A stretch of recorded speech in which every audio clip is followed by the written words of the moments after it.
Let's go ahead and plow into the. There's a new Jagoff comedian on the left. No.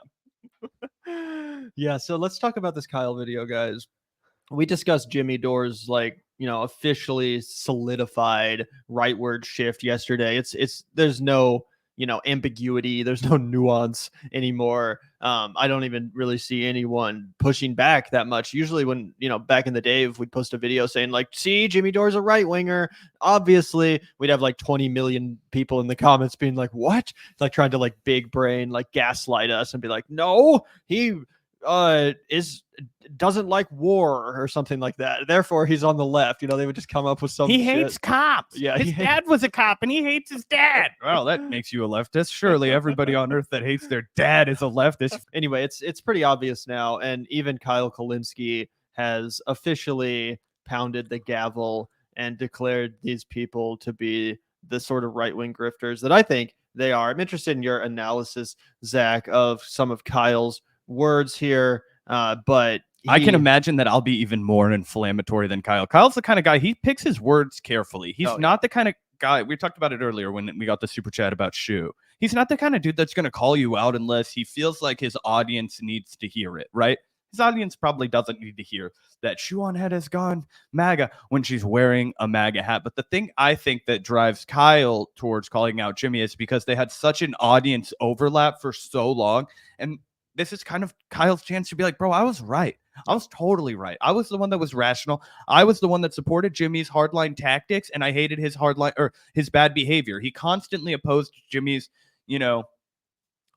more ridiculous takes, more, absurd inclinations, while still reaffirming like when he was right, he was right. He wasn't, just a hater. Right. And so I think now he has to come out and be like, look, guys, like stop taking basically anything this guy says seriously because you can't trust him. Yep, exactly.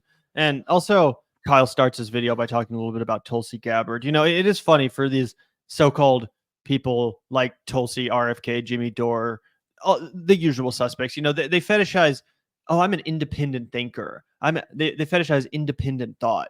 But guess what? As soon as one of these idiots fell in line behind Trump, they all immediately did.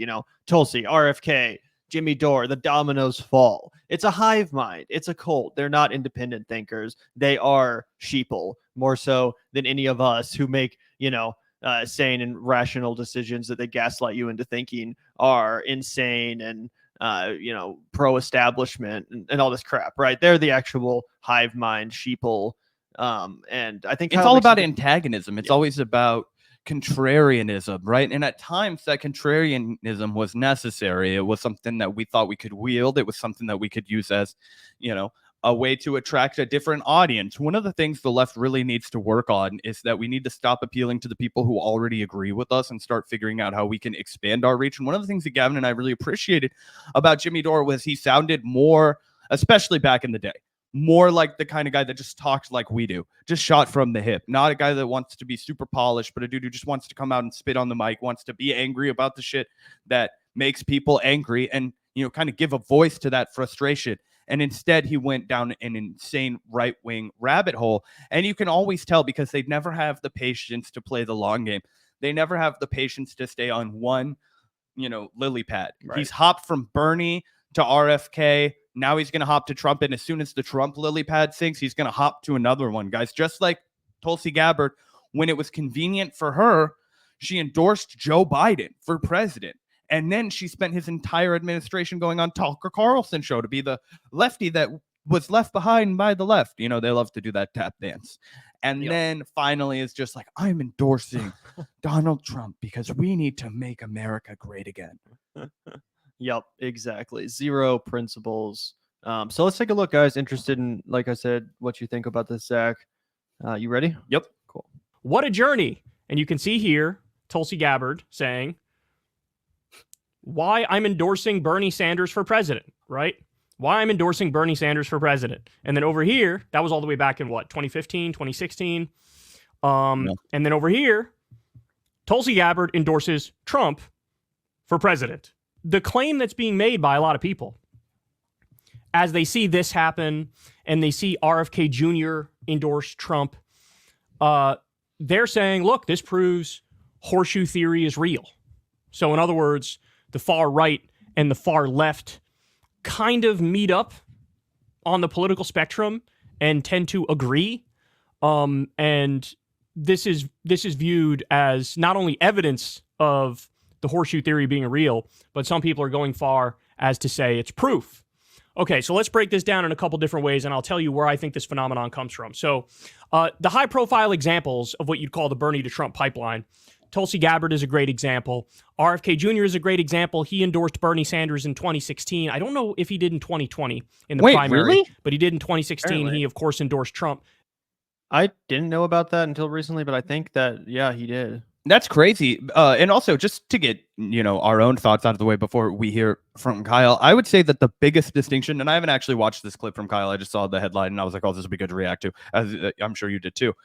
It was like, okay, the people who are authentic, actual lefties, they kind of invalidate horseshoe theory. Right. What happens is the media incentives of the YouTube, of TikTok, independent new media, is that there is a pendulum for what people want. And when you have disenfranchised people over here, and then the momentum swings back over here, there is a compulsion from a certain type of individual to chase that momentum along with it. And so they're compromising their beliefs all the way. One thing that I will always commend about Kyle Kulinski, and we've had him on the show, and we're lucky enough that I would consider him a friend of the show, right? He came on and we were like, Kyle, like, humbly, here's some suggestions for how you could change your show if you really want to grow faster, because we wanted you to get, this was before he got to 1 million. We were like, Kyle, seems like you're just kind of, grinding, and what's going on? How do we, help you get to the next level? How do you, change your content a little bit? He was like, bro, I'm not doing that. I have no interest in doing that. I'm going to do my content the same exact way that I've always done it, because this is what I like to do. This is what I think is an effective way to get my messaging across. And the people are going to come with me. He's like, I've been doing this long enough to know that I'm going to stay true to myself. I'm going to stay on the right course, and I'm going to continue to do what I know I want to do. And he did that, and boom, he's reaping the benefit of it. Yep. Oh, 100%, 100%. And Kyle's also a guy who's not afraid to, have his channel suffer for a year or so if it means saying what he actually believes. You guys might remember after the Bernie 2020 campaign imploded, it was a tough time to be in Kyle's lane for a year or two. That's why he actually consistently did lose subscribers. That's why we were offering him that advice on the episode you mentioned, Zach, because I was watching the Secular Talk channel bleed viewers every day. I think our channel probably was too. 100%. And, I was like, oh shit, this is crazy. But Kyle, he wasn't prepared. And I wasn't suggesting that he pivot in any direction. We were talking about maybe you should stream more, maybe you should go live more, stuff like that. But, people like Jimmy Dore, who inhabited a somewhat similar lane to Kyle pre-2020, after 2020, they freaked out because that lane started to quickly disappear. And, being people that crave money and attention, someone like Jimmy Dore, who's a narcissist, he wants those eyeballs, he wants the clicks and affirmation. Where does that lead you? It leads you to chase the next wave. And what was that for him? Anti-vax crap. And where does that lead you? Into becoming an Alex Jones type right-winger. And where does that lead you? Into MAGA world. And then eventually you have to start making Trump videos and propaganda for the Republican Party if you want to sustain the audience that you've now built, because saying goodbye to it, that would be horrific on a psychological level for a narcissist, right? Watching all of your followers flee, watching people in your comment section call you out and shit on you and flee your channel. You can't deal with that. So it is what it is. You're going to double down and you're going to say what you have to say. It's very clear what's happened this time around. Then, of course, you have some high-profile media figures who have effectively gone from Bernie Sanders back in the day to Donald Trump now. People that come to mind, Jimmy Dore, Matt Taibbi. He had a tweet the other day where he said, for every time somebody calls me racist, sexist, or, whatever, fill in the blank, I'll donate $1 to Trump. And then you have Russell Brand, of course. He also sort of took this path. And the first point I want to make in reaction to this is that what the consistent trend you see through all of these people who did this is that these are either politician types, right? So high profile people who have a name in the public, like Tulsi Gabbard and RFK Jr., or you could say activist-y too, that's RFK Jr., or they're media figures like Jimmy Dore, Matt Taibbi, Russell Brand, comedians, talk show hosts, investigative or independent reporters or journalists or whatever you want to call somebody like Matt Taibbi. And this phenomenon is not nearly as common among regular people, among working people, among the voting population. And in fact, there's data to sort of back this up. So also connected to that is eventually audience capture, right? Eventually audience capture. I remember a while ago, there was a video where Jimmy Dore, now remember, his posture for a very long time is like, look, I'm a lefty and I'm to the left of the Democrats and I'm going to criticize the Democrats from their left. For a long time, that was his shtick. And I remember he released a video where he was criticizing the Biden administration because at that time, there were some really bad videos coming out of the southern border where like the Border Patrol were beating the shit out of, people trying to cross the border or whatever it was, or it had something to do with somebody on a horse or whatever. The details are kind of irrelevant, but he did a video basically saying like, look at this, look at how extreme this is. The Democrats are exactly like Trump. This is not the way to go about the border. And then when you look at his comment section, he got way more dislikes than he normally would on the video. And when you read his comment section, since he had been bashing the Democrats so much for so long, his comment section was just full of right-wingers who in this instance were like, no, fuck those immigrants. The Border Patrol is right, and you're wrong, Jimmy. And then... And by the way, this happens in basically every YouTuber's path at some point or another. It doesn't matter how pure you are at heart. At some point, you're going to build up an audience that likes what you have to say. And then at some point, you're going to say something that your audience isn't necessarily expecting. It's going to come out of left field, that's unpredictable, and that they ultimately disagree with. And, every YouTube channel, again, everyone's going to face this decision. It's really kind of a make or break moment as far as your integrity is concerned in my book. And it's like, how do you respond to that? Well, one, you say, to hell with my subscribers, even the people that literally pay my bills. This is my YouTube channel. I'm going to be honest about my beliefs and I'm going to say what I think. Or you bend to the mob and you continue to feed them what they want and tell them what they want to hear, even if, in the back of your mind, you're just saying it because that's what they want to hear. Gavin and I, yeah. We literally, I swear to God, we didn't know how good we had it because we started our channel and then 8 months later we were hitting it big. But we were getting paid like $2,500 a month from Patreon. And then as soon as we came out against it, it paid our rent. We literally could pay all of our bills from Patreon because we lived humbly. It was like all of our like rent and utilities and a lot of our groceries. It was all taken care of by Patreon. It was amazing. Okay. Because we basically lived like college bros, but it was still, it was fucking awesome for the two of us.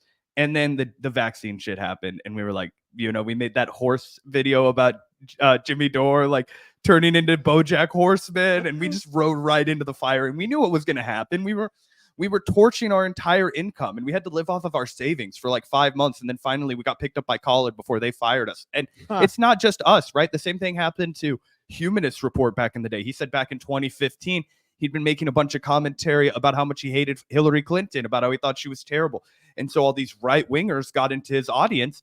And when he made a video roasting Pizzagate and how it's like the dumbest conspiracy of all time, they all start melting down in his comment section. He was like, holy shit, I got to do a better job of making sure everybody knows I'm a leftist. I don't fuck with any of you. He was like, not only am I a leftist, I'm a gay man. Like, exactly. And again, it can happen totally innocently. Like, just take politics out of it. You could start a YouTube channel where every day you talk about how, chocolate ice cream is the greatest thing in the world. And then one day you publish a video being like, actually, vanilla ice cream is also awesome. And then your whole comment section will be like, fuck you. This is the chocolate ice cream channel. I thought I knew what I was getting from you. What is going on? This is shattering my entire worldview.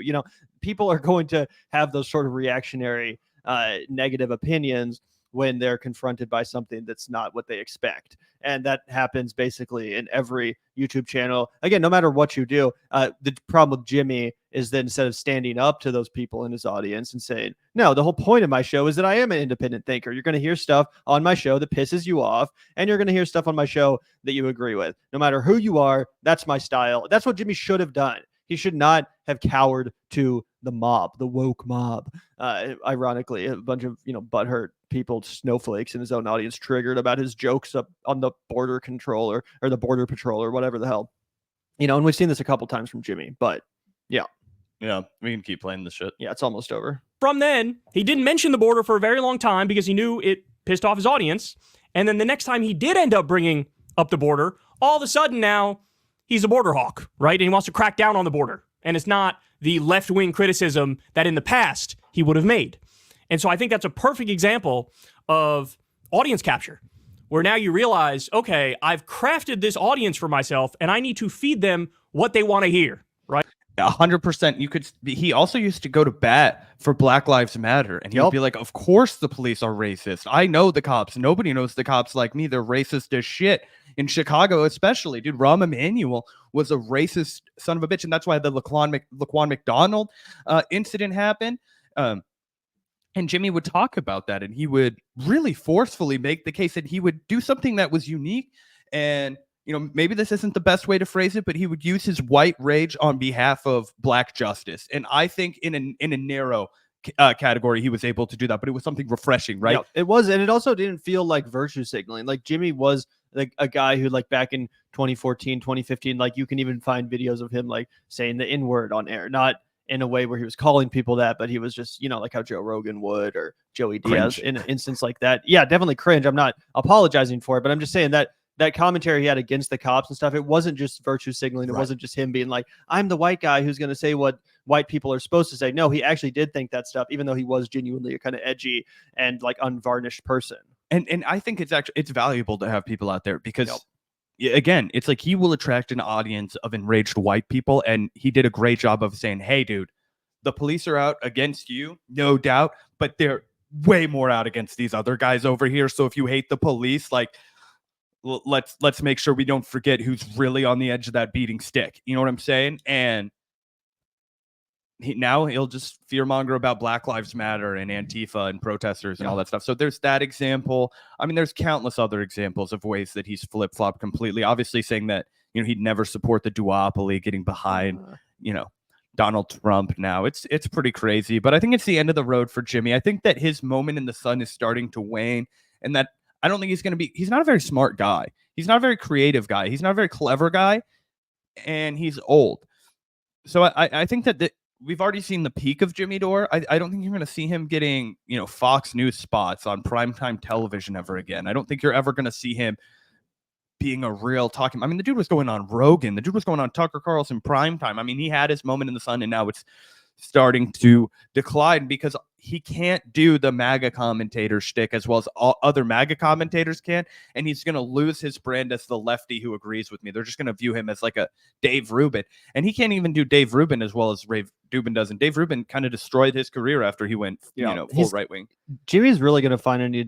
He's going to need to find a new lane to pivot into soon, because the vaccine stuff, that's almost over. Like, the door is closing on the popularity of that kind of content. And honestly, I mean, after November, I don't even know if the MAGA thing is going to be very profitable anymore. We might be looking at a total collapse of that whole brand of conservatism, which is why I actually also think it's a bad idea that Jimmy Dore hitched his wagon to Rumble. I don't know if you guys noticed that, but Jimmy's on Rumble now, and he actually does like a live show. Yeah, he got his Bill Maher show. Yeah, he convinced them to do like a live, like Bill Maher style show. It's called Rumble Time, but with Jimmy Dore.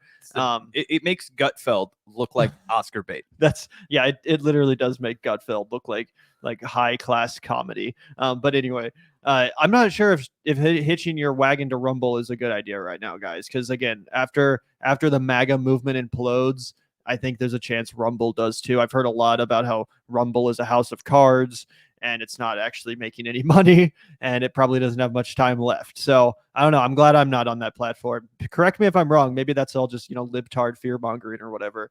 But that's what I've heard. Yeah. I mean, I think the other elephant in the room is that he's going to have one option left, and it's going to be, not only is he going to go MAGA, guys, my prediction is that he circles the entire drain with MAGA. Yeah. I think he's going to talk about how the deep state stole the election come November or January. I deadass think he's going to talk about how the deep state installed Kamala. He's going to call it a corporate coup. He's going to talk about how they already preordained Kamala. Nobody voted for. He's going to go to the lowest of the low with his commentary. And then eventually it'll peter out because there's going to be no movement left in the Republican Party. We've talked about this.